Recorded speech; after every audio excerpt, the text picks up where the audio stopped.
బీహార్‌లో ఎన్నికలు దగ్గర పడ్డాయి. 2 ప్రధాన కూటముల మధ్య అక్కడ ఇంకా హోరాహోరీ అని చెప్పొచ్చు. ప్రచార హోరు పెంచినాయి.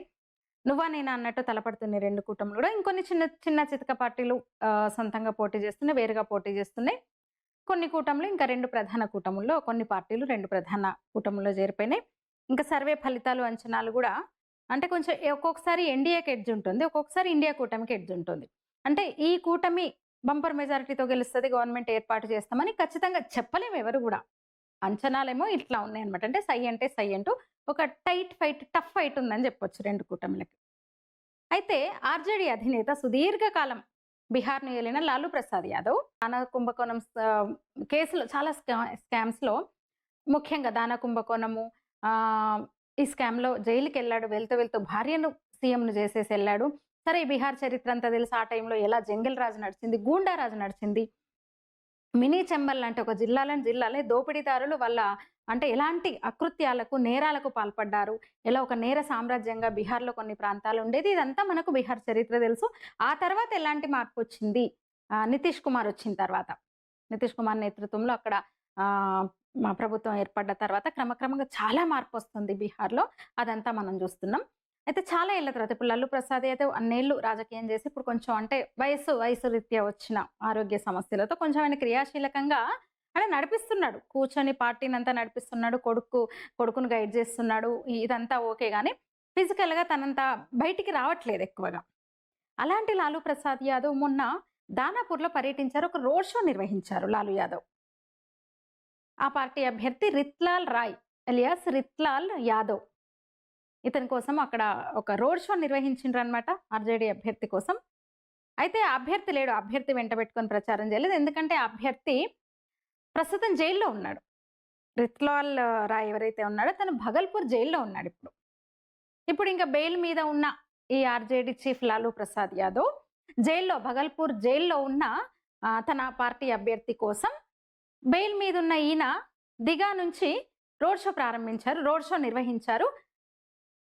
ఖగోల్ వరకు 15 కిలోమీటర్లు రోడ్ షో సాగిందనమాట. ఆయనతో కలిసి తన కుమార్తె మీసా భారతి కూడా ఉంది. రిత్లాల్ కోసం ఇంకా మీసా భారతి అలాగే రిత్లాల్ కుమార్తెతో కలిసి లాలూ ప్రసాద్ యాదవ్ రోడ్ షో చేశారు బీహార్‌లో. జైల్‌లో ఉన్నాడు. తన తండ్రి జైల్‌లో ఉన్నాడు. మీ ముందుకు రాలేకపోతున్నాడు. నా తండ్రికి ఓట్లేసి గెలిపించండి అని ఆయన కూతురు అడుగుతుంది. ఒక డాన్ నుంచి రాజకీయ నాయకుడిగా ఎదిగినవాడు.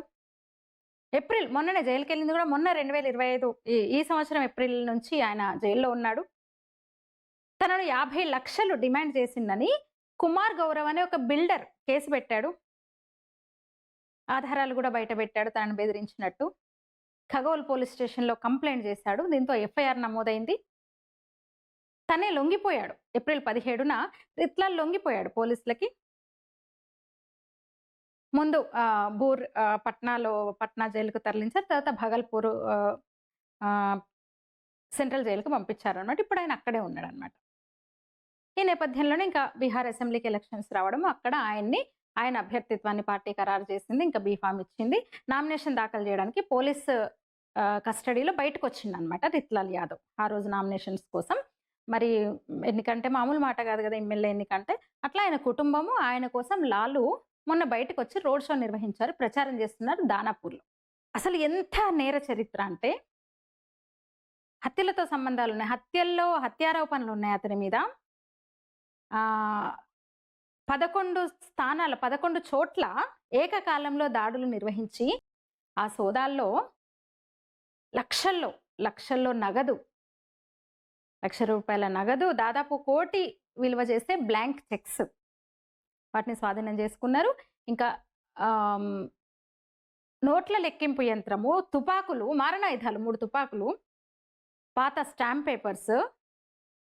అసలు ఈ అప్పటికప్పుడు లెక్కగట్టలేనంత భూమికి సంబంధించిన పేపర్స్, డాక్యుమెంట్స్, బ్లాంక్ చెక్స్ చెప్పిన కదా! ఇవన్నీ స్వాధీనం చేసుకున్నారు. ఏకకాలంలో 11 చోట్ల అతని ఆస్తులకు సంబంధించి అతనికి చెందిన 11 చోట్ల జరిపిన సోదాల్లో స్వాధీనం చేసుకున్నాయన్నమాట ఇవన్నీ గూడా.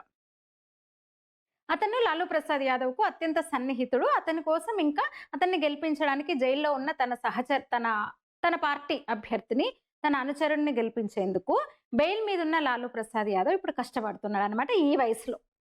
సత్యనారాయణ సిన్హా అనే బీజేపీ నాయకుడిని హత్య చేసిన ఆరోపణ కూడా హత్య చేసిన కేసు కూడా ఉంది అతని మీద. దోపిడీలు, అల్లర్లు, బెదిరింపుడు అంటే బ్లాక్‌మెయిల్ చేశారు మమ్మల్ని అని ఇట్లా 40కి పైగా క్రిమినల్ కేసులున్నాయి అతని మీద. అయితే అక్టోబర్ 31న తను ఒక పిటిషన్ వేసుకున్నాడేంటంటే, తను అసెంబ్లీ ఎన్నికల్లో నేను ప్రచారం చేసుకోవాలి. నాకు తాత్కాలికంగా నన్ను కొంచెం బయటికి పంపించండి, విడుదల చేయండి అంటే, పట్నా హైకోర్టు ఆ పిటిషన్‌ను తిరస్కరించింది అతని అభ్యర్థనని. ఇంకా తర్వాత అతని కోసము స్వయంగా లాలు రంగంలోకి దిగాడనమాట. Road show నిర్వహించారనమాట. అయితే లాలు అల్లుడు రామ్ కృపాల్ యాదవ్‌ను అప్పుడు ఆమె ఎంపీగా ఓడించింది. ఇప్పుడు అతను బీజేపీలో చేరి అక్కడ అభ్యర్థిగా ఉన్నాడు. ఇక దానాపూర్‌లో అంటే ఈ ఈ ఆ ఫ్యామిలీకి ఇది ఒక ప్రతిష్టకు సంబంధించింది. ఫ్యామిలీ ప్రెస్టేజ్‌కి సంబంధించిన ఇష్యూ ఈ సీట్‌ను గెలవడం. అందుకని లాలు నేరుగా రంగంలోకి దిగాడు. తన బిడ్డ మీసాభారతితో కలిసి ప్రచారం చేస్తున్నాడనమాట. ఇక దానాపూర్‌లో 22% యాదవ్ ఓట్స్. యాదవ్ ఓటర్లున్నారు. ఆ తర్వాత ఇంకా 20% అగ్రవర్ణాల వాళ్ళున్నారు. 15% దళితులున్నారు. 25% ఈబీసీలుంటారు. అట్లనే 6-8% ముస్లిమ్స్ ఉంటారు ఆ నియోజకవర్గంలో. అట్లా ఇద్దరు కూడా అక్కడ యాదవ్ కమ్యూనిటీ వాళ్ళే. దీంతో యాదవ్‌ల ఓట్లు చీలబోతున్నాయన్నమాట. యాదవ్‌ల ఓట్లలో చీలిక లేకుండా ఎందుకంటే ఓవరాల్‌గా బిహార్ రాజకీయం గనుక చూస్తే యాదవ్స్ ఓట్లు పూర్తిగా గంపగుత్తగా ఆర్‌జేడీకే పడతాయనేది అందరి అంచనా. గంపగుత్తగా పడతాయి గూడా. ఇక్కడ ఏమైందంటే ఈ ఫ్యామిలీకే చెందినతను ఇప్పుడు బీజేపీ నుంచి పోటీ చేస్తున్నాడు. తను కూడా యాదవ్ అవ్వడం మూలాన ఓట్లు చీలకుండా ఉండడానికి లాలూ ప్రసాద్ యాదవ్ డైరెక్ట్‌గా రంగంలోకి దిగాడన్నమాట. తన యాదవ్ ఓటు బ్యాంక్ చెదరకుండా ఉండడానికి నేరుగా లాలూనే తన ఆరోగ్య పరిస్థితుల్ని సైతం, అనారోగ్యాన్ని సైతం కాదని రంగంలోకి దిగాడన్నమాట. ఇక రిత్లాల్ యాదవ్ భార్య మీద కూడా చాలా ఆరోపణలు. రింకుదేవి పట్నాలో ఒక ప్రభుత్వ పాఠశాల ప్రధానోపాధ్యాయురాలు. హెడ్ మాస్టర్‌గా పనిచేస్తున్నారు ఒక గవర్నమెంట్ స్కూల్‌లో. అయినా సరే తన భర్తకు గతంలో ప్రచారం చేశారు. ఇంకా కొన్ని విషయాలలో అంటే నిబంధనలకు విరుద్ధంగా కొన్నిట్లో జోక్యం చేసుకున్నందుకు, సర్వీస్ నియమాలను ఉల్లంఘించినందుకు, కొన్ని సంస్థల్లో భాగస్వామ్యం కలిగి ఉందని చాలా ఆరోపణలున్నాయి ఆమె మీద గూడా.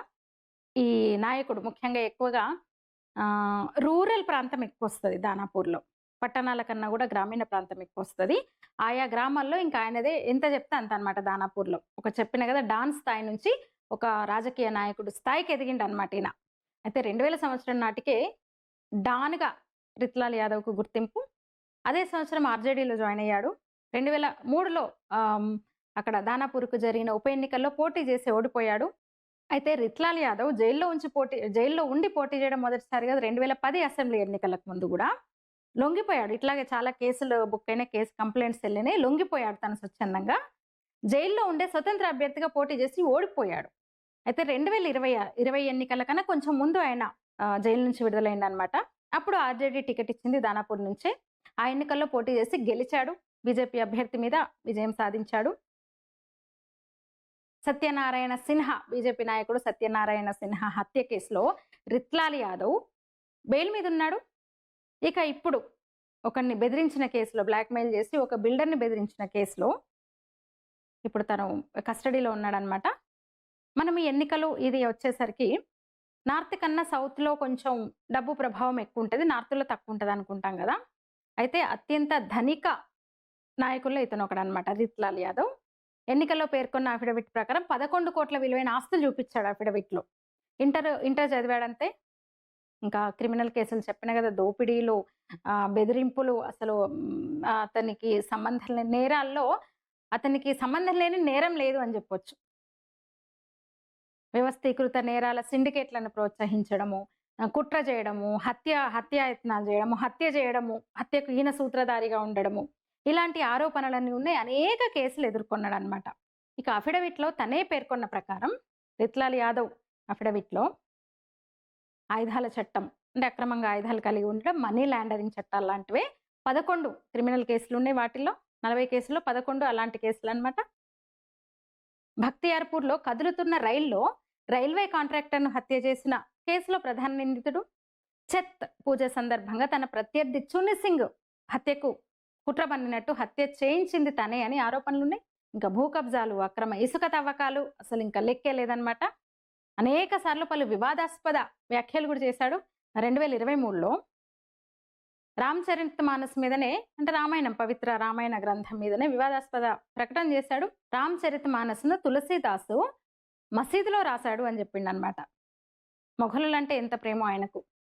మొఘలులు ఈ దేశాన్ని పాలించినప్పుడు హిందుత్వం ఇంత ప్రమాదంలో లేదు, మత సామరస్యం ఉండేది దేశంలో, హిందుత్వ పేరుతో భారతీయ జనతా పార్టీ సమాజంలో చీలిక తెస్తోందని కూడా అన్నాడు. ఆ సందర్భంగా కూడా కొన్ని కేసులు, అంటే చిన్న చితక కేసులు, రాజకీయ ప్రకటనలు, చిన్న చితక కేసులు. ప్రతి రాజకీయ నాయకుడికి ఉంటే ఏదో ఒక చిన్న కేసు, ప్రతి రాజకీయ నాయకుడికి ఉంటుంది. కానీ ఇతని మీద 40కి పైగా క్రిమినల్ కేసులు అనమాట. ఇంకా తనే ఉల్టా చోర్ కొత్వాల్ కూడా అంటే అంటారు కదా. ఇంత నేర చరిత్ర ఉన్న ఈ రిత్లాల్ యాదవ్ అనేవాడు ఇంకా దొంగ ఏడుపులు ఏడుస్తూ ఉంటాడు ప్రతిసారి. అంటే ఈ విచారణకు తీసుకెళ్తున్న సందర్భంగా కస్టడీ నుంచి ఇప్పుడు మొన్న నామినేషన్ కోసం వచ్చిండు కదా, అసలు ఇంకా అతన్ని నాటకాన్ని చూడాలన్నమాట.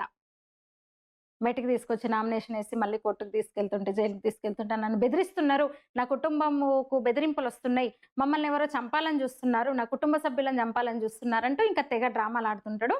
ఇంకా కుల రాజకీయాలు, హింసా రాజకీయాలు, నేర రాజకీయాలు, అట్లా లాలూ ప్రసాద్ యాదవ్ పెంచి పోషించిన వాళ్ళు చాలా మంది ఉన్నారు. షాబుద్దీన్, తస్లీముద్దీన్, రాజ్ వల్లభ్ యాదవ్, ఇప్పుడు ఈ 4th వ్యక్తి రిత్లాల్ యాదవ్ అనమాట. ఆ స్థాయిలో ఒక ఇన్ని నేరాలు చేసి లాలు అనుచరులుగా ఉన్న వాళ్ళలో ఇతను ఒకడనమాట.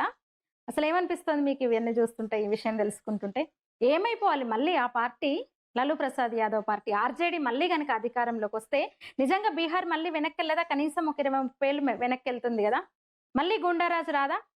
మొన్ననే ఒక వీడియో చేశాను. అసలు ఎంత అశ్లీలమైన పాటలు. మా పార్టీ అధికారంలోకి వస్తే మళ్ళీ గుండారాజు తీసుకొస్తాం అన్నట్టుగా ఇండైరెక్ట్గా చెప్తూ ఆయుధాలు పట్టుకొని రికార్డ్ చేశారు. అశ్లీలం అంటే ఈ ఐటమ్ సాంగ్స్, మూవీస్లో ఐటమ్ సాంగ్స్ లాగా అసలు వాళ్ళ డైలాగ్స్, స్లోగన్స్ అసలు ఆ పాటల్లో అంత రెచ్చగొడుతూ బీహార్ యువతను భయభ్రాంతులకు గురి చేసేలా, బీహార్ ఓటర్లను భయపెట్టేలా ఆ పాటలు ఉన్నాయి. వీళ్ళ స్లోగన్స్ అట్లాగే ఉన్నాయి. ప్రచారంలో కొన్ని బెదిరింపులు కూడా బయటకు వస్తున్నాయి మనకి. ఇప్పుడే ఇట్లా ఉంటే నిజంగా అధికారంలోకి వస్తే ఆ పార్టీ ఆ గూండారాజును పెంచి పోషించిన, అవినీతికి నిలయంగా మారిన, ఒక ముఖ్యమంత్రి పదవిలో ఉంటూ ముఖ్యమంత్రిగా జైలుకి వెళ్ళిన వ్యక్తి ఆ పార్టీ అధ్యక్షుడు. ఎట్లా ఉంటుందో ఆలోచించండి. కాదంటారా? మీ అభిప్రాయం తెలియజేయండి. లైక్ చేయండి, షేర్ చేయండి, ఛానల్ని సబ్స్క్రైబ్ చేయండి. ధన్యవాదాలు.